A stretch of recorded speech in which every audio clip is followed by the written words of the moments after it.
आप देख रहे हैं देश लाइव, देश की आवाज। आदाब, नमस्कार, सत श्री अकाल। देश लाइव में आपका स्वागत है। मैं हूं सहल कुरैशी। राहुल गांधी को जिस तरीके से कानून के जाल में फंसाया गया, उनकी सदस्यता रद्द कर दी गई, सांसदी उनकी खत्म कर दी गई, उनका सरकारी आवास छीन लिया गया, राहुल गांधी को पैदल कर दिया गया। लेकिन अब ऐसा लग रहा है कि बीजेपी और बीजेपी के कई नेता उसी जाल में उलझ गए हैं, फंस गए हैं, जो जाल कभी बीजेपी के नेताओं ने और बीजेपी ने राहुल गांधी के लिए फेंका था। मानहानि का दावा, कोर्ट के केसों में फंसाना, ये एक चलन चला। राहुल गांधी को इसमें सजा हुई, उनकी सदस्यता चली गई। लेकिन अब बीजेपी के नेता खुद इसमें फंसे हैं, और वो भी वो नेता जो कभी राहुल गांधी के सबसे ज्यादा करीबी हुआ करते थे, लेकिन मध्य प्रदेश में उन्होंने कांग्रेस की सरकार को गिराकर वो बीजेपी में चले गए, नरेंद्र मोदी के कैबिनेट के अंदर मंत्री बन गए, राजघराने से आने वाले ज्योतिरादित्य सिंधिया। और ज्योतिरादित्य सिंधिया अकेले ही नहीं है, इनके अलावा भी और कई नेता हैं। तकरीबन मौजूदा बीजेपी के 3 ऐसे नेता हैं जो कानूनी मामलों में, कानूनी पचड़ों में फंस चुके हैं। आपको हम आज की इस खबर में उसी के बारे में विस्तार से बताएंगे। लेकिन उससे पहले, अगर आपने हमारा चैनल सब्सक्राइब न किया हो तो हमारे चैनल देश लाइव को जरूर सब्सक्राइब कर लें। सोशल मीडिया के तमाम प्लेटफॉर्म्स पर, फेसबुक पर, ट्विटर पर, इंस्टाग्राम पर आप देश लाइव को, सहल कुरैशी को और सहल कुरैशी ऑफिशियल को जरूर फॉलो करें। हमने हमारा नंबर दिया हुआ है, हमें ज्यादा से ज्यादा सहयोग भी करें। और अगर आप फेसबुक पर इस वीडियो को देख रहे हैं तो स्टार बटन दबाकर हमारा ज्यादा से ज्यादा समर्थन करें।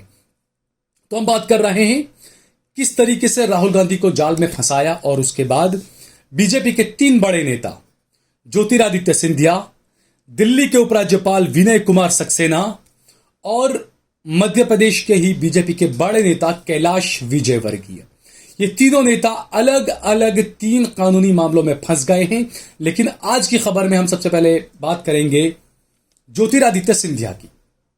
दरअसल कुछ वक्त पहले कांग्रेस के वरिष्ठ नेता और मध्य प्रदेश के पूर्व मुख्यमंत्री दिग्विजय सिंह को लेकर ज्योतिरादित्य सिंधिया ने एक टिप्पणी की, और ज्योतिरादित्य सिंधिया के साथ ही साथ मध्य प्रदेश की सरकार के मंत्री, उनके नाम भी मैं आपको बताता हूं, जिनके नाम इस वक्त चर्चा में हैं और उनके खिलाफ भी कार्रवाई की बात कही जा रही है।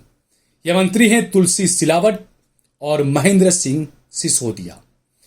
ये तीनों के खिलाफ आरोप है कि इन्होंने दिग्विजय सिंह के खिलाफ कुछ टिप्पणियां की थी, और इन टिप्पणियों को लेकर ही अब ग्वालियर की एक कोर्ट ने पुलिस से कहा है कि 1 हफ्ते के अंदर अंदर आप स्टेटस रिपोर्ट दायर करें और यह बताएं कोर्ट को कि आपने दिग्विजय सिंह की अर्जी पर क्या क्या कार्रवाई की है। पूरा ब्यौरा आप कोर्ट को सौंपें।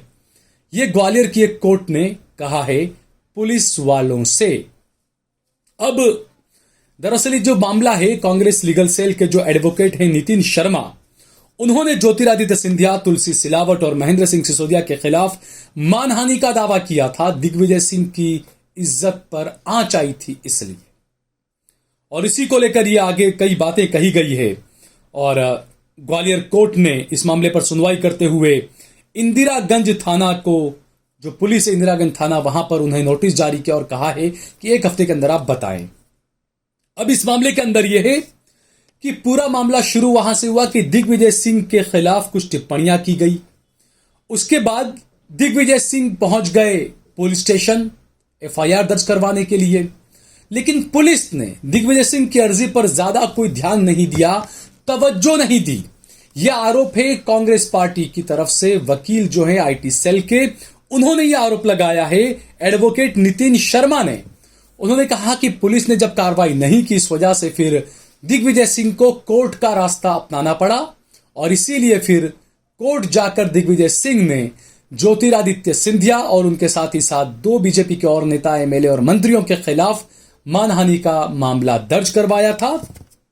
यह मामला तुलसी सिलावट और महेंद्र सिंह सिसोदिया इसमें शामिल हैं, ज्योतिरादित्य सिंधिया के साथ ही। और इस मामले में ग्वालियर जिला एवं सत्र न्यायालय में सोमवार को मामले की सुनवाई हुई। इस मामले को सुनवाई करते हुए बड़ी तल्ख टिप्पणियां यहां पर कोर्ट ने की है, पुलिस से जवाब मांगा है और सवाल यह भी उठने लगा है कि जब एक मुख्यमंत्री जो व्यक्ति रहा हो, जो सांसद रहा हो, जो बीजेपी का आंखों के चुभने वाला नेता कांग्रेस का रहा हो, उसकी अर्जी पर, उसकी एफआईआर पर पुलिस कंप्लेन पर कार्रवाई तक नहीं करती है सही से, कि उसको कोर्ट जाना पड़ा, तो बाकी लोगों का क्या हाल होता होगा पुलिस थानों के अंदर, यह हम बखूबी समझ सकते हैं। आए दिन खबरें आती है, गोदी मीडिया से खबरें नहीं दिखाता है, लेकिन सोशल मीडिया पे जो इस तरह के जो पत्रकार हैं जो लोकतंत्र को बचाने में लगे रहते हैं, उनकी खबरों में अक्सर ये चीजें दिखाई जाती है कि किस तरीके से पुलिस थानों में मजलूमों को, गरीबों को परेशान किया जाता है।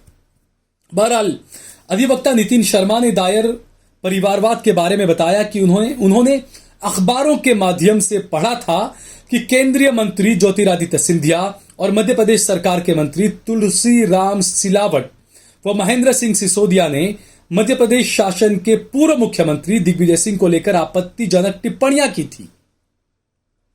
इसमें उनकी भावनाएं शुद्ध हुई थी और इसी के बाद उन्होंने सबसे पहले इंदिरागंज थाना पुलिस को एक शिकायत आवेदन दिया था। शिकायती आवेदन पर पुलिस द्वारा कोई कार्रवाई नहीं की गई, जिसके बाद उन्होंने न्यायालय की शरण ली और ग्वालियर की जिला एवं सत्र न्यायालय में संबंधित पक्षों के विरुद्ध मानहानि का केस दर्ज करवाया और इसी के बाद परिवारवाद दाखिल किया गया और सोमवार को इस मामले की पहली सुनवाई हुई। कोर्ट ने परिवादी की मौखिक बहस सुनने के बाद थाना इंदिरागंज के आगामी एक सप्ताह में स्टेटस रिपोर्ट दायर करने को कहा है थाना को, पुलिस को, और ये पूरी रिपोर्ट मांगी है कि इस मामले के अंदर आपने क्या किया। यानी कि आप सोचिए कि मानहानि का ऐसा ही केस राहुल गांधी पर किया गया था गुजरात के सूरत में। उस मामले में राहुल गांधी को 2 साल से ज्यादा की सजा सुना दी गई और राहुल गांधी की संसद की सदस्यता चली गई। फौरन इसमें जरा सी भी देर नहीं की गई, ताखिर नहीं की गई, फौरन ही उनकी संसद की सदस्यता खत्म कर दी गई और उसके बाद जल्दबाजी में आकर उनका बंगला भी खाली करवा लिया गया, जो कि सरकारी बंगला था। अब कोर्ट, कानून, न्यायपालिका और दूसरी तरफ है कार्यपालिका। अब देखना यह होगा कि एक ही जैसा मामला, दोनों मामलों के अंदर यही मानहानि का मामला, और यहां पर बस यह है कि एक तरफ मानहानि करने वाला बीजेपी का नेता था, मानहानि का दावा करने वाला, और आरोपी एक केंद्रीय मंत्री और राज्य सरकार का मंत्री, जबकि गुजरात में मामला अलग था। वहां पर आरोपी जो था वो कांग्रेस के सांसद थे राहुल गांधी, और जो फरियाद करने वाले थे वो बीजेपी के नेता थे, और उसी मामले में राहुल को सजा सुनाई गई। कई लोगों ने कहा कि इस मामले में इतनी ज्यादा सजा नहीं होनी चाहिए थी, ऐसे मामलों में पहली बार हुआ कि इतनी बड़ी सजा सुनाई गई, इतनी ज्यादा सजा सुनाई गई। तो अब कोर्ट पर सबकी निगाहें टिकी हुई है और यहां से लोगों का नजरिया भी बन जाएगा कि क्या कांग्रेस के नेताओं को ज्यादा सजा और बीजेपी के नेताओं को कम सजा, क्या ऐसा कुछ होगा कोर्ट में? क्योंकि ये सवाल, मैं हमेशा ये कहता हूं कि हमें न्यायपालिका के फैसलों पर टिप्पणियां तो बिल्कुल हम नहीं कर सकते हैं, लेकिन जो चीजें हैं, क्योंकि कोर्ट सर्वोपरि होता है, लेकिन कई चीजें इसी संविधान में भी है कि ठीक है, कोर्ट ने कहा है आपको फैसला मजबूरी में मानना पड़ता है, वो चीज अलग है, लेकिन कोर्ट के फैसले का विरोध करना और ये तमाम चीजें आजकल आम हो चुकी है। और जब कोर्ट पर लोगों को यकीन नहीं रहता है तो ये यकीन दहानी कैसे कराई जाए, यकीन की बहाली कैसे कराई जाए, ये काम है सिस्टम का और सरकारों का।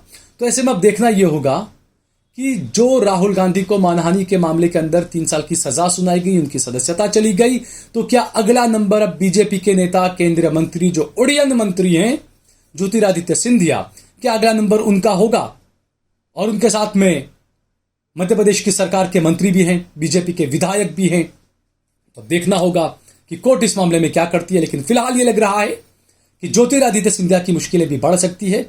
बड़े अरमानों के साथ आप गए थे बीजेपी के अंदर, आपको राज्यसभा का सांसद बनाया गया, आपको मंत्री बनाया गया, अगर कोर्ट से फटकार लग गई, कोर्ट से अगर फैसला आ गया, तो राजा बाबू आपका क्या होगा, ये अब देखने वाली बात है।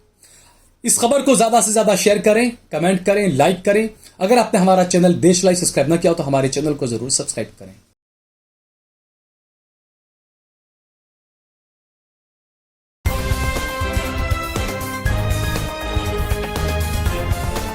देश और दुनिया की तमाम छोटी और बड़ी खबरों के लिए हमारे चैनल को सब्सक्राइब करना न भूलें और बेल का बटन जरूर दबाएं।